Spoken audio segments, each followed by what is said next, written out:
तर आज आपण आलेलो आहोत स्वराज्याच्या चौथे छत्रपतींच्या जन्मस्थानी म्हणजेच शाहू महाराजांच्या जन्मस्थानी गांगवली गावात।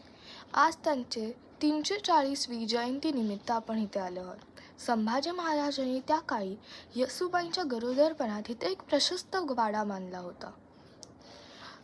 जेव्हा त्या येसूबाईंनी इथे शाहू महाराजांना जन्म दिले, जेव्हा हा वाडा मुघलांच्या हाती लागला तेव्हा त्यांनी इथे तोडफोड केली, ह्याचे काही अवशेष राहिलेले। नंतर महाराष्ट्र शासनाने ह्याचे बांधकाम परत सुरू केले। हा वाडा त्यांनी परत बांधण्याला सुरू केला। कधी कधी महाराष्ट्र शासन हे खूप सुंदर काम करतं, तर कधी कधी अशा जागांना दुर्लक्षित करतं। शाहू महाराजांचं खरं नाव होतं शिवाजीराजे संभाजीराजे भोसले। हा शाहू महाराजांचं खरं नाव होतं।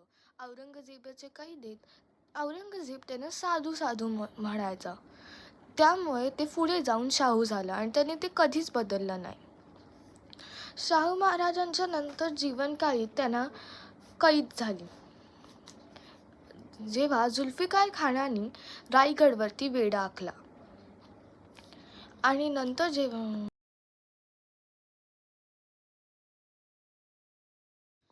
आम्ही ह्यांच्या जयंतीनिमित्त आम्ही इथे आलो। आम्हाला इथे एक सुद्धा माणूस दिसला नाही ज्यांनी आपलं हिंदुत्व राखलं, ज्यांनी आपल्याला वाचवलं।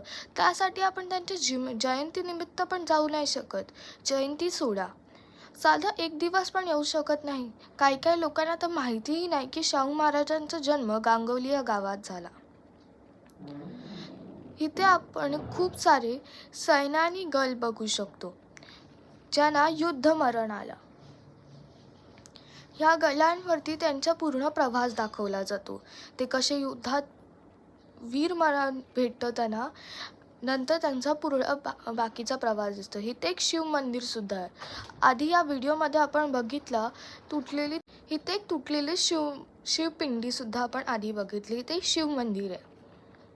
हा वाडा बांधण्याच्या आधी इथेच माणसं यायची त्या शिव मंदिरात।